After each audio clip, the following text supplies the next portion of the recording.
The controversy around John Davidson and the BAFTAs reached a boiling point not just because of what was said, but because of how people experienced it and how institutions responded.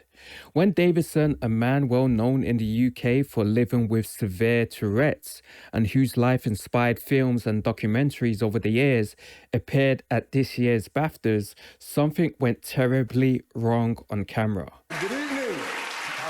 Delroy and I are delighted to be presenting the first BAFTA of the night for a vital part of movie making. We're here to celebrate the artists who expand what's possible on screen. Effects can create spectacle, but the best work serves character and story. During the broadcast, Davidson's tics included a verbal outburst of the N-word, and the moment was caught in the delayed recording that millions would see. Once that clip made the rounds online, the backlash was visceral. Criticism didn't come only from casual viewers. Heavyweights from comedy and entertainment weighed in too. Jamie Foxx called the incident unacceptable, affirming that language like that, even if involuntary, carries real pain, especially when it lands on stage in front of black actors like Michael B. Jordan and Delroy Lindo, who were presenting at the time. Wendell Pierce echoed that, stressing that while the word itself is loaded, the response needed to center on both accountability and care for the people affected. The weirdness of this moment is that on social media, black audiences in both the UK and the US were not simply debating whether it was intentional. Many were questioning the aftermath and institutional handling.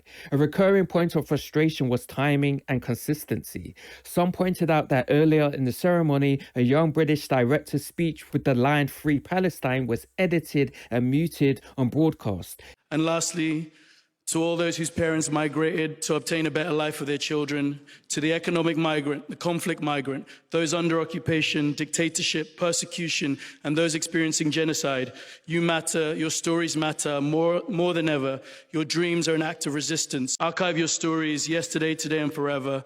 For Nigeria, for London, the Congo, Sudan, free Palestine. Thank you. Yet something as obviously incendiary as an actual racial slur from an invited guest was left in until after viewers complained. For many black social media users, the optics felt like a double standard. Political dissent is scrubbed, but harmful language stays because it just happened. That feeling that black people are not taken seriously until the feedback loop becomes loud enough is what turned this from an awkward moment into a cultural flashpoint. This is where the perspectives from comedians and other public voices became crucial. Godfrey, comedian, didn't mince words about how careless the whole event appeared. He spoke not only about the slur itself, but about the emotional labor placed on black talent who had to share a stage with that moment. So I'm looking at this video with Michael B. Jordan and Delroy Lindo at the BAFTA Awards. And you know Michael B. and Delroy, Sinners is probably going to win Best Picture. It's going to probably win a bunch of Oscars. I'm crossing my fingers. But they're just doing great work, just dignified brothers killing it right now. And something happens while they're up there. Two words are uttered out. Yeah, bitch nigga. And it is said by a guy named John Davidson. I think he's part of the awards ceremony. I think he might be a producer or whatever. He says, but he has Tourette's. I don't know if you know Tourette's. I follow people online that have Tourette's, where they get these tics, like verbal tics, where they be like, yeah. A lot of times it's profanity or whatever, or sometimes like sounds and stuff like that. And it's really a really terrible disease, But I had to scratch my chin on this one, because how did he say when Delroy Lindo and Michael B. Jordan were up there? I can understand if he's like, but. So my thing is this, and I'm trying to use my logic. I'm not trying to put people down with this, but why was it specifically? It makes me rub my chin going, was he really thinking this? Is there a thought process in a person with Tourette's? They have these thoughts and that disease brings it out? Yamaneika Sanders, who's been fiercely outspoken in previous controversies involving black comedians and public discourse, was equally frank. On her channel, she underscored that disability, including Tourette's, does not erase accountability within context, and she criticized BAFTA's lack of immediate damage control and care for the presenters who became unwitting witnesses. Let's talk about the BAFTA shit now. Because you niggas give a fuck about the BAFTAs. The BAFTAs. Who gives a fuck? They had a Tourette nigga up there calling. They didn't edit it out, even though they could have. Then we found out that not only did they delete something that they thought was politically charged, they deleted him calling somebody and calling some, but they couldn't find their way to delete him calling them nigga and then saying nigga bitch. Then the nigga don't even apologize. He's talking about, I want to thank the community that stood by me because I'm trying to express the advocacy that's needed for Tourette's. You. If I had Tourette's syndrome and I said something that was offensive to an entire group of people that we all know is a hot topic, the first thing I would say is I am so sorry from the bottom of my heart that that came out. I have Tourette's. He didn't even do that.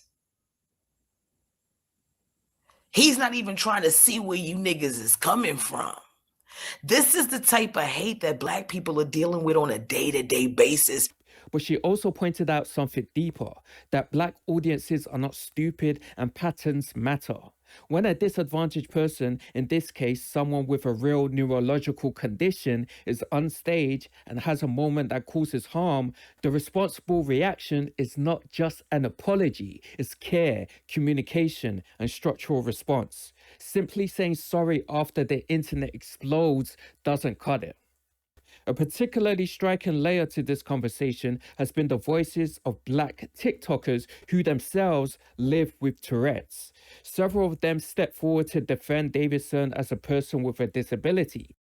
These creators explained patiently and eloquently that Tourette's is real and hard to predict and not under a person's control in the moment. Ignore how I look right now. Critical retention. I am not feeling too great. However, there is something I have been asked to talk about, and that is going to be the BAFTA situation. I have been seeing a bunch of outrage about it, people saying, oh, well, why would that even be in his vocabulary? He did that on purpose and all of this stuff, and that racism is to excuse. A very bitch sad day for the Tourette syndrome community, especially for the ones that have coprolalia, because when you come online and you see thousands of people hating on your condition, specifically coprolalia, because that's something that is already very embarrassing for all of us. I'm not going to say that people can't be offended by the fact that somebody said the N-word as a tic. However, it's not something that somebody can control. It's not something that somebody wants to say. And I've been seeing a lot of people be like, well, he said it like when the crowd went silent. That is most likely when a tic is going to happen, when you're in public, when you're in complete silence, or when you're trying not to say or do something. So we must understand what coprolalia is. Coprolalia causes involuntary swearing and inappropriate tics. This can include the N-word, slurs, etc. I am a Black person, and even I have the N-word tic and slurs as tics. This is something I don't see many talk about because of situations like this. Is it a disappointing thing? Shut up! That it happened in public in front of that entire crowd, specifically to Michael B. Jordan and the other presenter. I'm so sorry, I do not know his name. I wish I did, but no disrespect to him. I just am not too aware. Yes, it is a very unfortunate situation. Seeing so many people say that they would invoke violence against people with coprolalia if they can't control their tics. That's ableism. The fucked up thing that this happens, yes, but it's something that we can't control. Many Black creatives and viewers are holding both realities simultaneously. Tourette's is legitimate. Involuntary blurs are part of that condition, and the emotional impact of hearing that word broadcast live matters deeply to Black people everywhere. That's why Jamie Foxx's condemnation resonated, not because he is rejecting disability concerns, but because he's signaling that there's a responsibility every institution has to its audience and performers. I'm one of the actors in I Swear. I play John Davidson's lawyer. And if you've seen the film, you know what I'm talking about. In the scene, I'm representing him because he's just got into trouble. And I'm representing him, but at the same time, he's hurling abuse at me. And it's very offensive words. Now, this is the condition, the disease of Tourette syndrome. John cannot control what he says. In fact, that's the whole point of why we're making this film. We've made this film, I Swear, is to educate people about Tourette's syndrome. And how can you say that he can't be there at the awards? This is a film about his life. This is a film about him. Absolutely, he has to be there. And absolutely, it's great that he was there. And I don't know if some of the actors there were told in advance about someone with Tourette's being there. Hopefully, they would have been told, therefore prepared for that kind of stuff that happened. Regardless, John has Tourette's. Enough said. BAFTA and the BBC have since apologized and removed the offending segment from online versions. But that action, coming only after Backlash, only fueled the perception that some content gets priority treatment while harm to Black bodies and language gets dealt with reactively rather than proactively. Critics online, especially in Black diaspora communities, have said it reflects a larger pattern, that major cultural gatekeepers are more ready to sanitize political dissent than prevent racially harmful incidents from broadcasting in the first place. Whether or not that was BAFTA's intention is the message many people received. Some people aren't going to like this take. I could really care less. A disability is not an excuse for racism. That clip of Michael B. Jordan and Delroy Lindo getting called the hard R by a man with Tourette's as they're presenting an award is mind-boggling to me. Mind-boggling, number one, because they were able to keep their composure so well. I don't think most people would have been able to do that in that situation. And number two, because of the conversation people are having right now. Because before people even had a chance to digest what happened, I've seen people run to this guy's defense saying, oh, that's just how the condition is. They can control what they say. You know, they're not trying to offend anyone. And that could be true. And what's also true is that the entire internet just saw these two Black men who were just trying to do their job and present an award get called a slur in front of an entire audience. I find it very funny that in all of the statements surrounding this situation, all of the understanding that people are seeking from, they're all saying, oh, we're so glad that the audience has understanding. We're so glad that the audience was able to, you know, deal with this. And not the two people that were actually called slurs. When a community already burdened by historical erasure and minimization feels ignored, it doesn't take much for frustration to turn into distrust. But back to the nuance. The fact that several Black TikTok creators with Tourette's came forward to vouch for the authenticity and uncontrollability of Davidson's condition complicates the narrative in a way that must be acknowledged. These aren't anonymous commentators. They're people who live with the same neurological phenomena, and they're saying the public doesn't understand the involuntary nature of these outbursts. As a Black woman with Tourette syndrome, I think I have valuable information to add to the discourse about the BAFTAs incident with John Davidson and Michael B. Jordan and Delroy. So I've made videos about this in the past. This comment is from a video that I made 3 years ago that is kind of active again because I talked about coprolalia, which is the tic in Tourette syndrome that causes people to say obscene things, socially inappropriate things, culturally inappropriate things. I've seen a lot of discourse, and I just kind of want to bring some education and shed some light. Similarly, I guess the top 3 things that I've repeatedly been seeing that I'd like to give my input about is, number one, a lot of people are saying that it seemed like that was the only time that John Davidson ticked, right when it was silent and right when it was perfect for him to say the N-word. That was the only time he ticked. Obviously, I was not there to see if he ticked throughout the rest of the show or not, but that doesn't necessarily mean that's true.